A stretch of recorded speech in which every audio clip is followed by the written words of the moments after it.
Welcome, everyone, to this episode of Freedom Hub's Free Market Cash Patient. I'm your host, Jeff Cantor, along with my special co-host, Dr. Jared Wallen.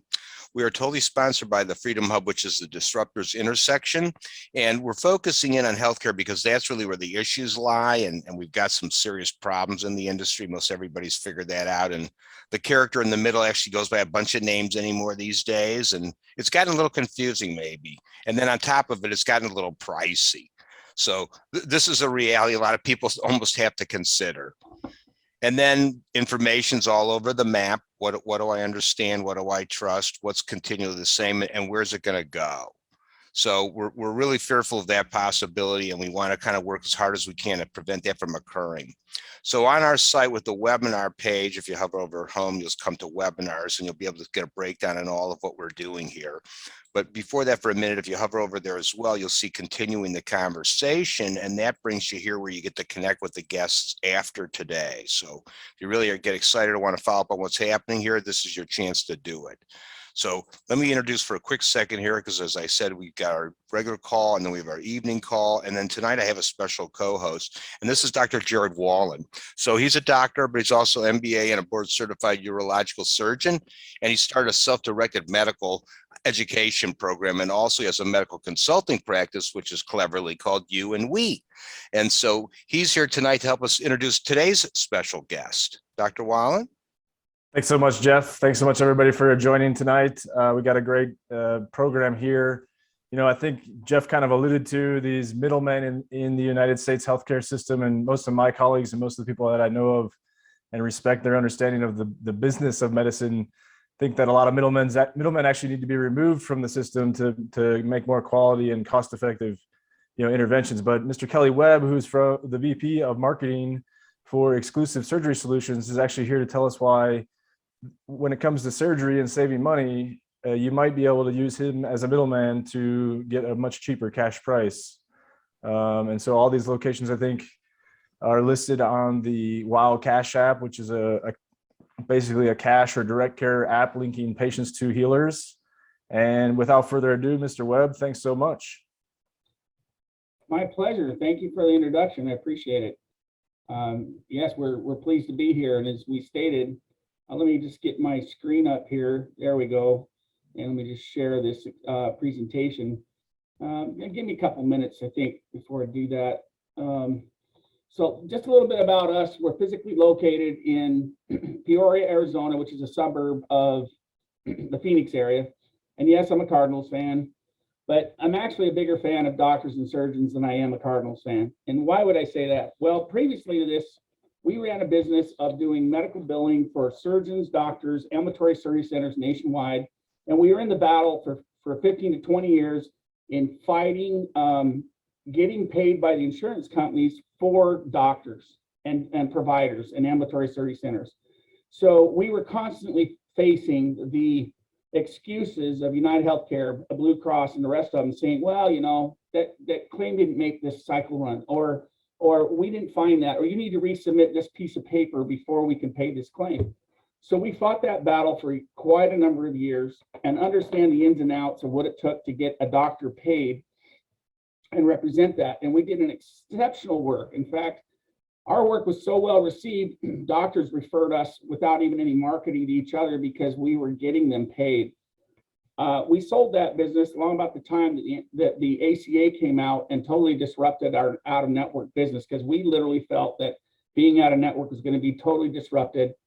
We sold that business and started Exclusive Surgery Solutions, which is designed from listening to these doctors and surgeons that we were working for. So if you look at the current model out there, and you just had a conversation about middlemen, and in another way, you consider us another middleman, but here's what we did that made it different. We listened to our surgeons, we listened to our doctors, and we asked them, what's wrong with the system? What's broken? 90% of them said, we don't know exactly what we're going to get paid from any individual company at any given time. and we're constantly chasing cash to try to get paid, and you're doing that job. Can you give us forecasting? Can we know what we're going to get paid before we do the procedure? So can we know what we're going to get paid before we do the procedure? Why does a mechanic know when he's going to go work on a car and replace a transmission? He can give an estimate immediately and get paid on that estimate to do a transmission. But if a doctor's going to insert screws into my forearm where I've got a compound fracture and I need some help to fix my arm, how come he doesn't know what he's going to get paid from the different insurance carriers? And so we saw a real incongruency, even though we're in the battle of getting everybody paid. So there was a lack of visibility, there was a lack of payment, there was a lack of follow through by these insurance companies, and the surgeons are in the middle and the doctors in the middle still trying to do their jobs. So we designed a plan that's structured and helps surgeons and doctors to get paid. And I think you'll understand that as we go through it, because we pre-negotiate the claim ahead of time. We talk to people about it. We help everyone involved understand and sign off on what they're going to be paid for this particular procedure. And it's done up front before they do the surgery. So that was a little bit different concept. And then we literally set that up with insurance companies, not with insurance companies, but we literally went out to the public and took it to businesses, all kinds of different businesses, to help them understand that Exclusive Surgery Solutions is a direct contracted provider. We're a national provider of a nationwide board certified surgeons with pre-negotiated bundle rates, because that's the second component of what we do that's different. We utilize bundled rates for full transparency for anyone's client surgery. Excuse me. So with that, we focused on our focus of the area of less than 1% infection rate in ambulatory surgery centers. And that was the focus we did to create this program.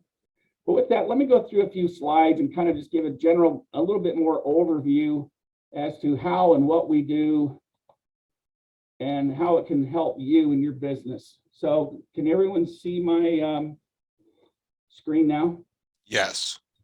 Okay, give me a second to get this started. There we go.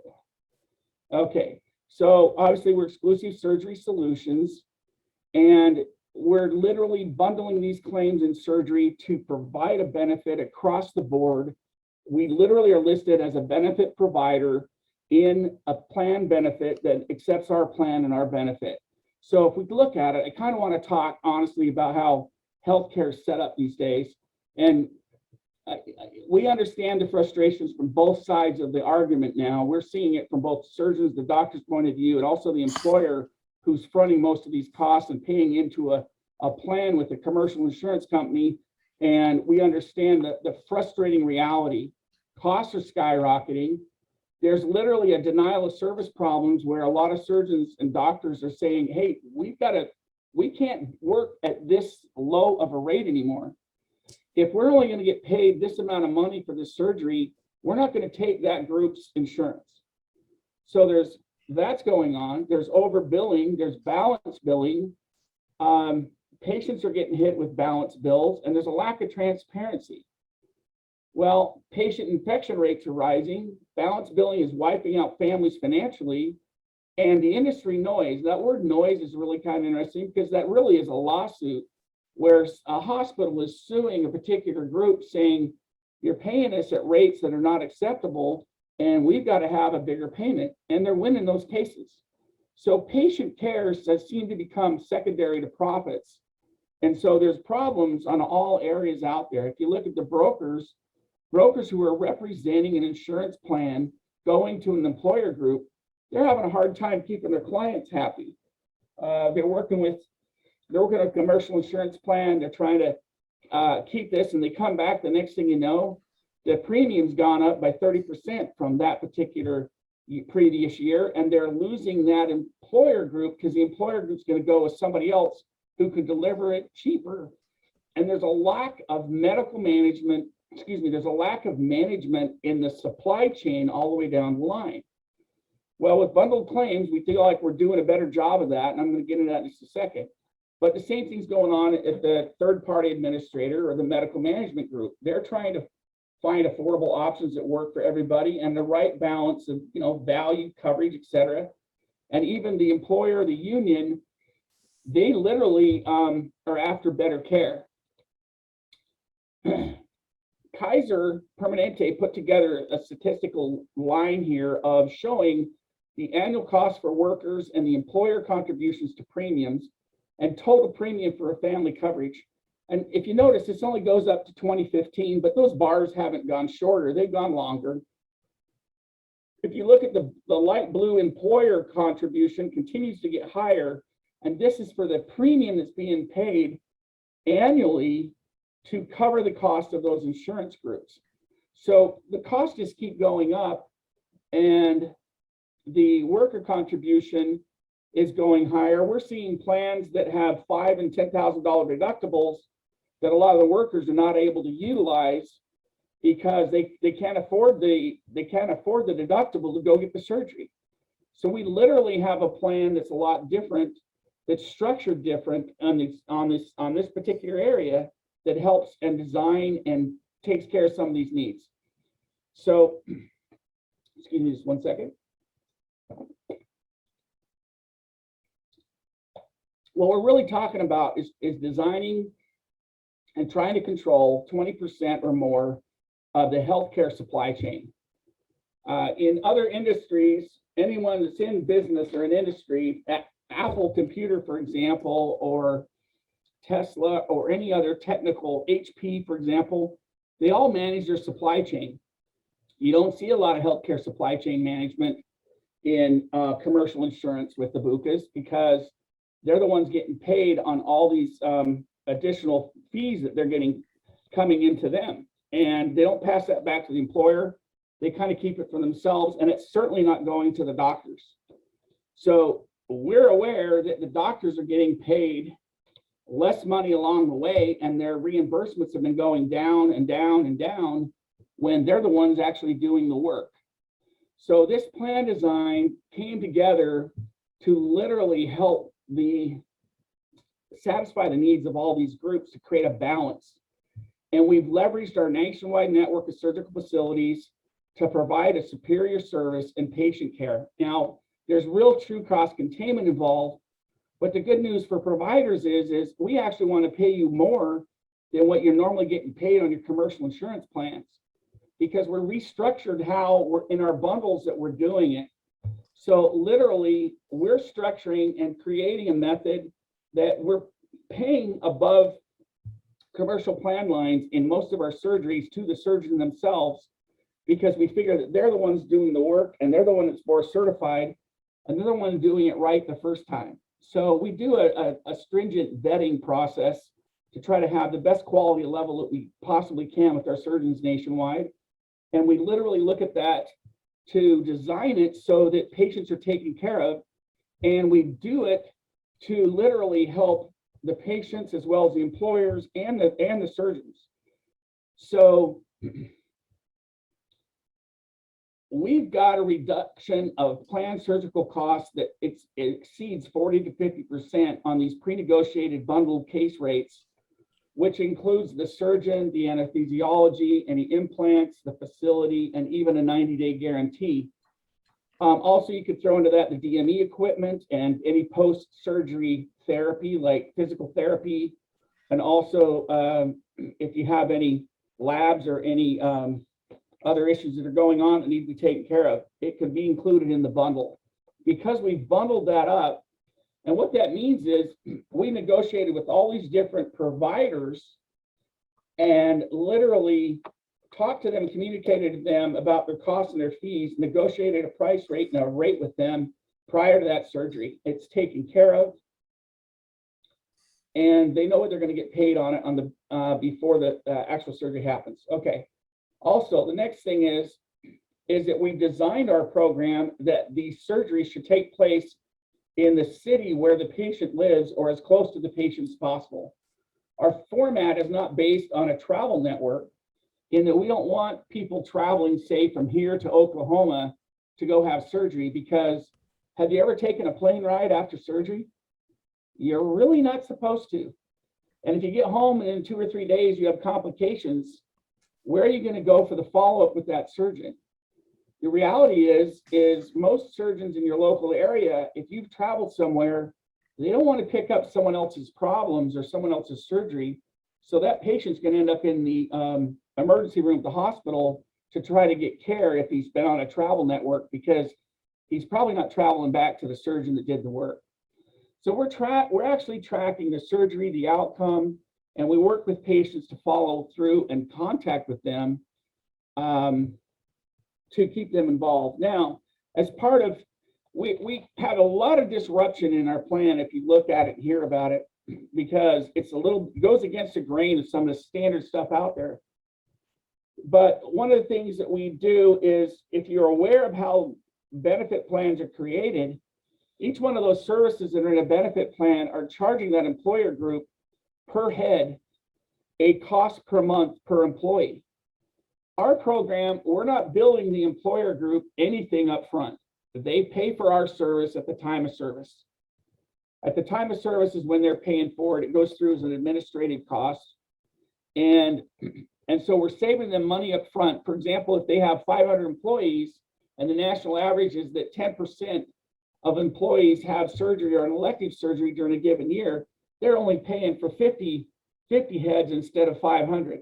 And that saves them an awful lot of money. It's kind of a pay for it as you use it type benefit. So obviously here's a list of what we offer. It is a direct contract model between the employer groups and us and our surgery centers and our hospitals. 80% of our cases now are at hospitals where we're negotiating with hospitals. That's been a transition. It's been a rather interesting transition during the COVID timeframes. We've literally acquired negotiated rates and contracts with national hospital chains, not a lot of them, but some very specialized surgical hospital chains and some of the smaller ones. So there is a lower controlled cost, and all costs are negotiated up front with no balance billing for the members. So our benefit plan, we are waiving the deductible and we're waiving the copay for that member. Why? Well, part of that is we have found that if we can entice that member to go to an ambulatory surgery center, and remember, that's our first primary focus, to go to the ambulatory surgery center. If we can get them to go there first for an elective surgery, then the reoccurrence of an infection rate is a lot lower. So there's less than 1% infection rate. So there is a carrot and enticement for members to go to our contracted doctors and allow us to give the direction of care. So we've really encapsulated and captured a direction of care model that we're directing members with our concierge team to go to the board certified surgeons in our network and receive this level of care of less than 1% infection. So, and as most of the audience knows, most people know, with an ambulatory surgery center, there's a registered nurse that has to be on site at all ASCs. And in most cases, there's not a denial of service problem. We can get our employees, our groups in there very well. And we're saving literally an average over $1,000 per employee per cost for that employer group. There's no noise. And with a bundle claim, it's really cut down on some of the inefficiencies. And it's totally transparent. We disclose all that ahead of time. Everyone sees it, everybody involved. And when I'm talking about the provider group or anyone providing services, they understand that and have a copy of it. Okay, so there is complete control, and it is really a true care model built on cost containment. We have other competitors out there in the space that are doing other models, but ours is an actual care model. We are a national provider with our own NPI number in providing that.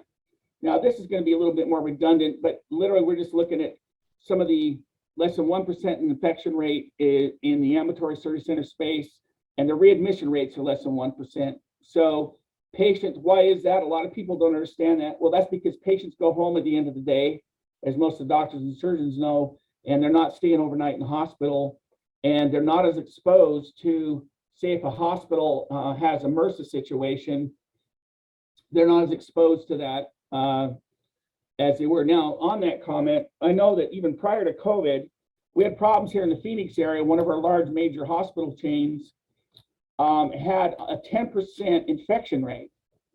And they worked very hard on that to reduce it, but 10% infection rate of getting secondary infections or MRSA or sepsis from the hospital, it was really extremely high. And I know they've cleaned that up quite a bit and worked hard on it, but it's still lingering around 6 or 7%. That means 1 out of every 10 people going in there are going to pick up a secondary infection. We've seen the billing numbers of the cost of those secondary infections, and it's extremely high. And we're fighting that to try to do everything we can to create a system that keeps people with less than 1% infection rate.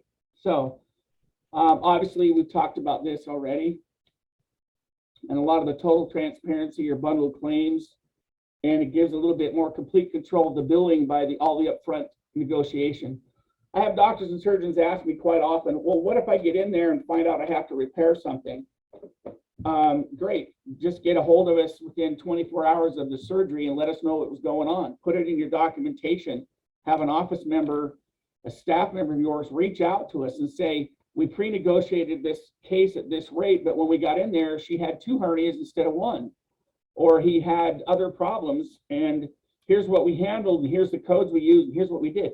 We'll work with that kind of a case all day long and make sure that it's paid the way it should be paid, and paid more to cover those costs, because we want the surgeons focused on doing the job right the first time. And I've seen cases where sometimes people have scheduled a second surgery, and it makes no sense. Why would you do that when you're right there and you can take care of it? Well, the answer is they weren't getting paid for it, so they buttoned them up and had them come back in 4 months to take care of another hernia, and it made no sense. But we actually saw that go through claims that we analyzed. We've analyzed hundreds of thousands of claims nationwide, and it's amazing the kind of stories that we'll find out there. But moving on. Okay, so this bundled claim, I updated this slide, but I don't have it in here, so I'm just going to verbally tell you. In the bundled claim for surgery, we literally can bundle the surgeon's fee, anesthesiologist fee, and the surgical room fee. That is a normal bundle, but at times with groups, we literally will bundle everything, which would include the pre-surgical consult. Here, if you note, I'm calling it out as a separate handled fee, and we are flexible in that area. If we have a patient that goes in for a consult and the doctor says, you know what, he doesn't need surgery, he needs to go to physical therapy for 6 months and see if he can tone this shoulder up and he'll be just fine. Great, we're going to pay that consult as a separate fee, get it taken care of. It's not going in any bundle because it's not going to surgery. We have that flexibility. And then with bundled claims, we also can bundle, if it goes to a surgery, we could bundle the pre-surgery consult, the imaging, and we are connected nationwide. We have our own imaging, a surgeon, assistant surgeon, facilities, the anesthesia fee, also implants, any implants at cost plus 5%, pathology, and DME equipment. So literally, if you think about it, we're looking out for everything that's going on during that and taking care of it. So we're combining the total fee for the surgery, and we're billing that to the employer or the TPA through a standard medical billing claim on a obviously a UBO 4 and a HIC of 1500. But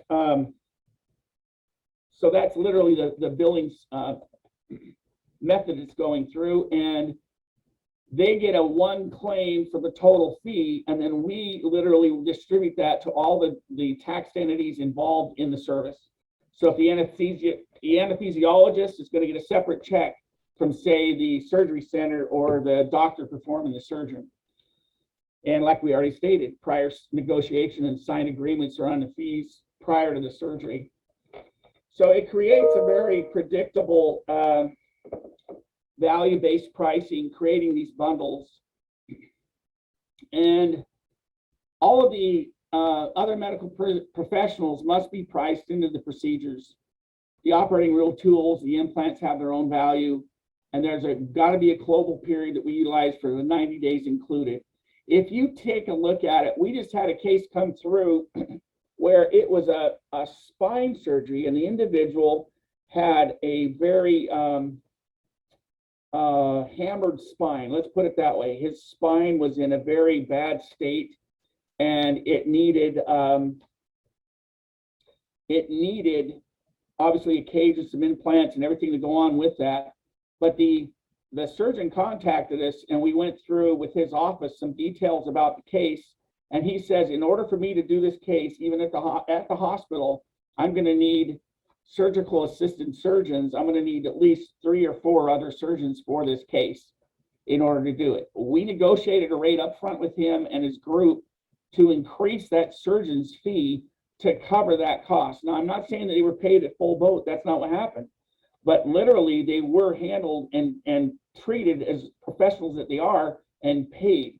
We have a clear understanding that a lot of the large insurance companies are completely denying any additional surgeons in a room. And to me, it just doesn't make any sense. So that's the kind of fight we're in at times. And literally, that's the good fight we're in. So, okay, so literally with this bundled claim, it does control the risk of the claim. It's all about controlling the risk. There's risk involved if it's not handled right. There's other plans out there. You guys probably are familiar with reference-based pricing, where there's all kinds of crazy billing games. We're familiar with those billing games. We're also familiar with balanced billing, or billing after the fact to the patient, where the patient's getting billed for a lot of the contractual deductible or the contractual write-off, literally the contractual write-off, and all of a sudden the patient's getting that balanced bill. That's such a disruption and such craziness, which creates a lot of lawsuits, a lot of problems for everyone involved. That's just not how we like to control that risk. We're trying to control that risk up front, that the surgeons are happy, they're getting paid properly, their facilities are getting paid properly, the patients are helped along the way. And the reason this works is our numbers are all going compared to the full boat billing fees and billing charges and payments coming out of hospitals. This is reducing the spend anywhere from 25 to 30% on smaller cases. And the orthopedic spine, that number's actually come up. It's as high as from 50 to 70% in a lot of cases as compared to hospitals with admissions. So just real briefly on that topic, I analyzed one employer group just recently, and this was in 5 major cases they had in the same year. It was actually this year from January to September, and the billed charge amounts were over $1 million. And the savings that we were able to negotiate for that employer group, the savings were over $600,000. And that actually was a reduction that the employer didn't have to pay, which really helped out the employer group. So there was a 78% savings on one case, 78 on another, 76.96 on another, and 81 on a following, and 78. And that is compared to a pre-negotiated bundled claim versus billing a full boat commercial plan at the hospital. And literally that was the documented savings that we were able to create for that employer group. So when we're paying at, a lot of times the rates are falling in at 1.5 to 2 times Medicare, which is a lot higher than what a lot of the commercial insurances are paying right now. We know that Blue Cross is paying at 1.13 of Medicare, and I think United is paying at right about 1.26% of Medicare. They measure against Medicare as a standard, and it's not a commercial payer, but literally that's where their paying rates, the national contract rates, are coming in at. So the only way that we can do this is working with great, fantastic board certified surgeons. And we try to get a lot of the better surgeons, best surgeons in our network. Not everyone's the same. The doctors are as human as anybody else. We get that. But they're vetted based on this 20-point checklist to ensure that our patients get the best care possible. We're looking at their whole background, their internship, residency. You can see everything on this, their moral standards. We're going to their boards and pulling up their records and taking a good look at the national boards and the public information and understanding what's going on. And we don't expect perfection, but if there's trouble areas, we definitely want to know that someone is focused on it and working on it before they're, excuse me, that's part of our screening process. So now, obviously, our past focus has been on trying to drive and guide and direct people to ambulatory surgery centers. And so we focused on that a lot, but we've also found that working with our employer groups, that it was better for us to literally stick with the patient no matter where the patient went. And so that's why it is we're now negotiating with all these different hospitals that if the surgeon comes to us and says, this particular modality, this patient has all these other 3 modalities involved in their healthcare, we can't handle them in an ambulatory surgery center. This case has to go to a hospital. We'll pre-negotiate with that hospital on that employer, on his employee's case, and pre-negotiate everything up front with those hospitals. So now obviously that takes a little bit of lead time. A couple of days is usually what it takes, but we'll negotiate with those hospitals and stick with that patient through that case. So we know and feel that the ambulatory surgery centers have a lower infection rate. It's near 0. They're more efficient. The fantastic surgeons that own these nationwide do an excellent job and have their own teams and handle surgery very professionally in these. They're more affordable. If you look at this building size, you can tell that in an ambulatory surgery center, its footprint and its cost for running the place are a lot less than the bigger size hospitals.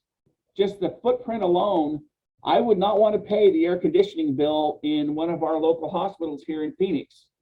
They literally would probably astound us as to how much they pay in electricity every month and an air conditioning bill right along with it. So I know they have extreme costs and I understand their cost centers. We have a background in hospitals and we do understand their payer mixes and what they do in their billing, and they have a bigger box they have to pay for. We get it, we understand it. And we have fantastic surgeons and doctors doing excellent work in hospitals. And a lot of times it's a matter of administration and just how it's run. We have great hospitals nationwide. This is the best healthcare in the world. And we just like to try to streamline and cut out some of the inefficiencies as much as we can and try to help patients along the way to get into seeing what we qualify as what a term, and it's a very loose term, better surgeons and better doctors. So there's over 7,000 ambulatory surgery centers nationwide. And like I said, we've got some fantastic surgical hospitals that we're now involved and contracted with, and we truly enjoy those too. This is just a quick view of what an ambulatory surgery center looks like. A lot of people were asking, well, what does it actually look like? And as you can tell in this photo, it's an operating room. It's got recovery beds and there's a waiting room. Pretty simple, pretty straightforward. This is just a quick overview on a lot of these specialties for elective care and the types of care. Obviously burns, dermatology, ENT, GI, OBGYN, a lot of those cases we're able to definitely assist and help with. Pain management, plastic surgery, reconstruction. We've got many plastic surgeons we're contracted with directly, especially in the areas of, say, cancer, breast cancer, reconstruction, all of those types of things.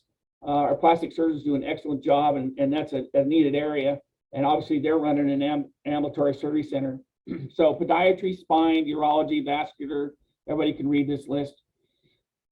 So this kind of covers this. This is obviously ambulatory surgery centers are focused on the thing, and literally excuse me, the largest groups out there, some of you may be surprised that the urology and digestive systems are some of the largest caseloads in ambulatory surgery centers, along with eyes, anything to do with eye and the ocular indexes, and then of course musculoskeleton. So next slide. All right, so exclusive surgery solutions, how does it compare to reference-based pricing? I wanted to throw this in here for a second. Excuse me, just 1 minute. There's literally, it's a small box versus a big box and overhead. The ambulatory surgery centers have we've covered all this, and literally there is a Medicare ASC fee schedule that Medicare says this is what these cases should be paid at. We're above that scale as in our payments, but there's a lower cost of at least a minimum of 35% on the high-end cases of, say, spine and all the orthopedic cases and others. It's as high as 50 to 60 and sometimes 70%, as I just quoted. But when you look at the reference-based pricing coming out of a hospital, a lot of that issue is that there's higher building expenses and that there's a lot of line item billing going in, but the billing on a reference-based price is being disputed and creates a balanced bill to the patient. A lot of those reference-based price cases are literally based on what they say is a fee schedule, but the reality is I can't see how they have an inpatient Medicare fee schedule because there isn't one. Medicare does not publish an inpatient rate for a Medicare fee schedule. The charge master is different in every hospital based on the modalities of the patient, all of the different discrepancies the patient might have, size, weight, their economic status, and the community, and it's based on a different system. So I don't know how it is that they're creating a fee schedule based on that. So it's a little bit odd, but there's literally over 99 contracts in the hospital charge master, and there's not a standard fee schedule. They actually build it line item by line item as they go and tailor it to each individual patient. So what we found is that with our negotiated rates and our bundled care and the way that we're bundling our claims, we have a better package than reference-based pricing all day long, and we'll stand behind that. So literally, how do you work with exclusive surgery solutions as a benefit? Is we literally can have an employer group sign a participation agreement.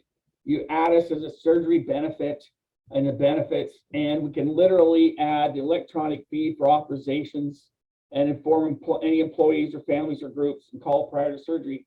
Now, the concierge team can send them an actual e-surgeries card, and through all the consultation and surgery process and the follow-ups. So literally, the concept there is we are nationwide. We have surgery centers scattered all over the major metropolis areas. We're working with those doctors, and we talk about a lot of cash rates and cash flow and cash substance. We've also found a lot of places that are not allowing or not posting or giving out a cash rate. Well, frankly, what really matters is what it boils down to is how much is the surgeon in the ambulatory surgery center or the hospital or the doctor, what are they going to get paid for that case? And so what we want you to understand is that with our billing background that we've had for 20 years, and we have already know what the payment rates are on all these elective surgeries nationwide. We know what the cost indexes are for, say, along the East Coast, or how much higher a total knee is going to be in New York versus, say, Kansas or Kansas City. So we have the structured fee schedules that we understand where those rates should be because of that background. And therefore, we're able to work and tap into that cash-based pricing that works for everyone nationwide. We understand how much does this surgery cost, what's going into it, what should the rate be, and our rates are above scale compared to, say, some of the commercial carriers. But that's okay because it's still a very fair rate for any patient involved, and any patient, either they're paying cash, if they're coming with insurance. We've negotiated a fair rate, and the surgeon on the other side of the fence is saying, yes, I will accept that rate from you. Yes, I'm not hanging in the breeze out here having to cover the cost of an implant, and I'm willing to accept this for the cost of the surgery. And so it's a functional matter of working with everybody together, but we've really ironed out some of the wrinkles, and it's a great program to be involved with, and it was working. It works fantastic. So we have over 25 years of finance, 20 years of healthcare management experience. We've been involved working with hospitals, and we're open to reaching out and being in touch with people. So let me get back to, hopefully I'm not having just been talking to myself this whole time. No, I don't think so. We're here for sure. So we definitely wanted to see what's going on and get some questions going here. I had a one to kind of kick off, realistically, and everybody would just raise a hand icon if you have a question there. Kelly, I was going to say, you look like you're the doctor's best friend, the surgeon's best friend. Is there any doctor that doesn't like what you're doing? I mean, is there somewhere that they benefit by not participating with someone like you? Oh, I don't know. That's an excellent question. I don't think so. When we presented our plan and talked to most surgeons, and they understand how we are structuring things, and we get a quote in front of them of here's what your payment will be, they're usually pretty happy. And we see that nationwide. We do have some offices that say, nope, we're not going to work with you if you're not a commercial carrier like Blue Cross, United. We don't know what we're going to get paid. We don't want to be surprised. In other words, there's other competition out there. We've had some surgery centers that have said, well, we don't want to do reference-based pricing. So if you're working with TPA XYZ, we don't want to work with them because we've had a bad experience because they were utilizing reference-based pricing. So we kind of have to explain things to them a little bit and help them understand that literally our quote is binding. It's got legal language in it that says we're going to deliver this price at this price point. And it works. Now, someone wanted this last slide. It's not the one we're looking at. You want? No, we'll stick that up. And in addition, I'll have the information in the credits when we release the video for sure. So we have a way to get in touch with you there. Oh, they want my contact information? Yeah, you can just stick that in there. Dr. Wallen, I was going to say, did you have a question that you had in mind? Yeah, first one quick comment, then question. First of all, thanks so much for the talk. I'm glad to hear you say that urology is highly needed in outpatient surgery centers, because I'm a urologist and I want to get, basically, or I'm working on getting a cash-based practice started with surgery center and kind of mobile telehealth. But so, obviously medicine is evolving, but so I guess from that standpoint, if you know anybody in the Sarasota, Florida area, surgical centers or whatever, I'd be happy to chat with you about that offline. But the question is, you mentioned that you can save these companies that you work with, $600,000, what have you. I guess, is that net cost from a business standpoint, or like what's their actual investment in fees to you all? Well, we're getting paid a percentage of our bundle when we work with them, and okay. That's our administrative fee, and that's what we run our whole business annually on. But it's still a fair rate compared to what they're paying. I was just talking to a broker this week, and the cost to go to Blue Cross or Blue Shield on a monthly basis, employers are paying about $120, anywhere between $120 to $150 a head just to have them enrolled in and using Blue Cross's fee schedule. So I kind of turn that whole question back and say, well, when's the last time that Blue Cross actually brought doctors and surgeons patients? They don't. They handle the paperwork in between, but they're not about driving patients to your door and dropping them off, or literally just because you're in network with them doesn't mean you're going to get patients. People go to the doctors and surgeons by a referral of their primary care doctor. So literally, and then addressing the part where you discuss the amount of savings, there is so much overcharging that's going on in some of these surgeries that it's coming right out of the employer group's pocket. The concept that Blue Cross or someone else, it's not a collective pot of money. A lot of these groups are having to pay additional monies monthly because they went over a certain limit of having to handle and pay for their standard care of insurance. And so there is an extreme amount of inefficiency in our bundled case rates and our pre-disclosure and pre-signature of having things signed off ahead of time is cutting that out. If we have greedy doctors out there, I was looking at a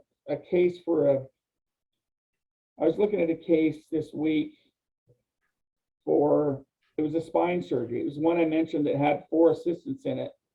The UB04 has a bill on it of $319,921. That was the billed charges coming out of the hospital. You know, that's quite a bit over the top, as in standard rates across the country. That's just a little high. I mean, a little high, it's a lot high. So the charge rate and the amount of pay rate and everything else that's out there, we're able to save some of those employer groups some of that money, because they're hurting too, where it is they're starting to be where they can't even afford to pay for this insurance that they're supposed to pay for. It's quite the problem. I was going to suggest if you could, you can put your camera back on at this point would be good. A question for you there from Sam. Jeff, hi Kelly, thanks for the presentation. I have a number of questions as usual, but I'll just keep it down to one for now, so I don't use up all the time. I think you mentioned at the beginning of the presentation that the patients have no deductibles or copay. Is that right? Did I hear that right? Yes, you did. Now that depends on how it's structured with the benefit. Got it. So how do you explain that to employers or payers a priori that you know, you're going to save $1,000 on average, which is not much, but how do you sell your services to employers based on sort of the anticipation that they would be able to save, you know, $1,000 on average with your services? Well, that's a good question. And literally we're working with the brokers who are representing those employer groups. So we're talking to the brokers themselves, as well as directly to employers. And we just go over it. And literally a lot of times we've analyzed their claims from the previous year, dug out the surgeries, dug out what surgery costs were, found out where the inefficiencies are, and put a presentation together that says, take a look at this. This is what you spent before. If you work with this and let us direct your patient care, because we're a direct primary care provider, but we literally are directing the patients to a certain location. If we can get that enabled and send those patients with doctors, the doctors will work with us on fair rate pricing, and we're saving from the cost it takes in some of these hospitals. Some of these hospitals are gouging these insurance companies. If you've been in healthcare for any given length of time, everyone knows that the hospital itself is a balance of payer mix. And part of that payer mix is that the commercial payments coming in from these insurance companies are helping to pay a lot of the substandard payments they're getting from, say, Medicaid or some of the really low-end payments in order to run their centers. Now, do they make an awful lot of money? Yeah. If you've seen the numbers in the hospitals, they're making an awful lot of money. But that whole structure is that with this line item billing and the charge master, they really get paid quite a bit. There's a lot of inefficiency in there that we're just streamlining, and we're still paying surgeons above scale from what they're getting from the insurance companies. Got it. Thank you. Yep. Understood. Charles, you there? I am. Continuing on that hospital line of thinking, Kelly, politically, in a lot of states, hospitals are protected from competition by CON laws, certificate of need laws. Absolutely. And a lot of people I work with are hoping these ambulatory centers can grow and broaden in their offerings, or physicians can more easily create their own hospitals, or hospitals themselves will somehow be, forced to market pressure to become more efficient. How has your negotiation with surgeons in the hospitals influence the behavior of some of these hospitals? Because we have a soft spot in our heart for hospitals. We hope they improve, but there's a lot of abusive practices that occur there. And there is increasing demand for either better hospitals or alternatives to hospitals. You follow my line of thinking there? People want a better system out there than what we have. Yeah, I totally follow your line of thinking, and I understand where you're going. And there is such a contrast in a certificate of need state from a state that does not have certificate of need in place. It is amazing the difference, because the free market itself is running so much more efficient in the standard free market state that doesn't have this certificate of need. The certificate of need is, as your audience probably already knows, is such a political game. It is a political situation, not really a healthcare function. And what do I mean by that? I mean that the hospitals have got such a lobbying group with the legislation. They've got that certificate of need in place that says, well, you're not allowed to build that ambulatory surgery center across from my hospital. I don't want you taking my business from me. You can't do all these elective surgeries here. In Georgia, it's rather interesting, which they have a situation. They've restricted the surgeons and doctors that build their ambulatory surgery center. They've kind of laxed back and said, oh, it's okay to build it. But guess what, doctor? If you are an ENT, the building you build in an ambulatory surgery center can only serve ENT cases. Unless you were grandfathered in, you can't invite in an orthopedic surgeon to work in your ambulatory surgery center. You can't invite in an ENT or a GI doctor to work with you in one of your 2 ORs. You have to sustain that building as an ENT. So those political situations that are out there in all these different states, I don't see us moving the needle a whole lot. I think our bundles will. I think the public's got an outcry. We obviously just got the transparency law in place. The public pushed that through, that they wanted more transparency. And they, like everything in healthcare, it's going to take a while for some of that to filter through and actually comply.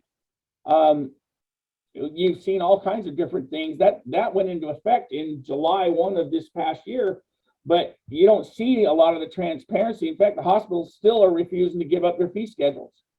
So our impact of bundled claims, we see doctors and surgeons that are willing to work with this. We also see some who don't want anything to do with our business, and that's fine. We'll work with the ones that will and go where we can and try to support and help surgeons. And I don't want to come across as a surgeon's best friend. We're trying to get a balance that literally supports everybody and works. And in the meantime, I'll totally acknowledge that our doctors and surgeons are underpaid. They should be paid more. Yes, sadly. And like you said, they're the ones doing the heavy lifting. Bob, Absolutely. I see your hand up there, Bob.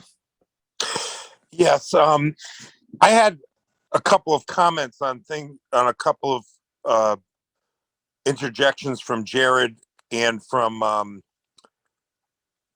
Sam, and I'm working on becoming possibly a reseller of e-surgeries. So my question to Kelly is, after I make my comments, just tell me if I'm getting it right or not. Okay. So Jared, you opened up by saying e-surgery sounds like a middleman, and later you mentioned something about, is there return on investor to a large employer, net of their costs. So my first comment for Jared on Jared's comment would be, think of e-surgeries as an outsourced purchasing agent. In other words, when it comes to negotiating direct contracting with hospitals or doctors, etc., your insurance broker doesn't know how to do that. They're outgunned. So Kelly has big guns, and so you're really hiring him on commission, saying, unless you save me money, we're not going to keep you there. But so they take a piece of each one. But we're not middlemen. We are hired guns to become your outsourced purchasing agents, so you don't have to hire someone and put them full-time on your payroll. And of course, any of our claims or e-surgery claims are net of our fees. So on Sam's comment, when you mentioned, Sam, $1,000 doesn't sound like a lot. I want to reframe that. It's $1,000 per employee per year, even the employees who didn't have surgery. It's not per surgery. So that's correct. So if we take a typical company that has 1,000 employees and they're spending $10,000 a year each on their health plan, they have a $10 million health insurance company because they're self-insured. So it's like a division of their company. Probably 3 million of that is going towards surgeries, just for rough numbers. So when Kelly says we can save that company $1,000 per employee, that's $1 million. 1,000 times 1,000 is $1 million. that's a 33% savings on the 3 million. So it's big dollars, and that's net of their fees, not, in addition. So hire us as your outsourced purchasing agent, and we can save you $1 million a year after our fees. How's that, Kelly? That's pretty well stated, although I want to clarify something about the brokers. We're already tied in and working with an awful lot of brokers nationwide, and we call them next-gen brokers. And these next-gen brokers are out there with new innovative plans to go into the employer groups. And one of the things they do that I don't even talk about, I don't have that scope, but one of the things they are doing is with the PBMs and the pharmacy area, they're going into these PBMs and they're cutting them down, and the pharmacy and the drugs, and they're cutting them down to a very streamlined, efficient model, which is saving hundreds and hundreds of thousands of dollars for these large employer groups. So if Boeing, for example, is saving a tremendous amount of money by utilizing these services of working with these PBMs and drugs, because if you know anything about the drug market, and I don't know a lot about it, I do hear from my brokers about it, that there's an awful lot of orphan drugs and an awful lot really high cost drugs that if you have an employee base of 500 people, you're going to get hit with these high-end drugs because these people have to have it to live. And so these next-gen brokers are coming in and rewriting plans and structuring to take out all the fluff and excessive costs that the standard, there's rebates that go on out in the pharmacy area that are going right back to Blue Cross, Cigna, and United, and they don't pass that back to the employer. And these brokers are coming through and cutting through that mess and creating and getting those rebates from these drug manufacturers and sending them back to the employer. So there are brokers out there that are working on tactics to start cutting and trimming that line and moving that needle down. And that's another thing that's out there. And I'm not trying to pump that right now. I just wanted to clarify that there are brokers, and I got a list of them, that are working on all kinds of cost saving models to help reduce the cost. Excuse me. Our model is structured such that we've got the surgeons back and the doctors back, and we're really trying to actually pay that at a fair rate. No, it's good, and you're attracting the right kind of person, the people that care. So that's why those type of brokers are ending up in your lap. Unfortunately, we're kind of reaching the end of our road here a little bit, and I was going to see if I can get Dr. Wallen a little bit to add a little bow here to our situation. Yeah, absolutely. Thanks so much. I think everything you said is great. I agree with almost everything you said, and I applaud you for what you're doing for folks.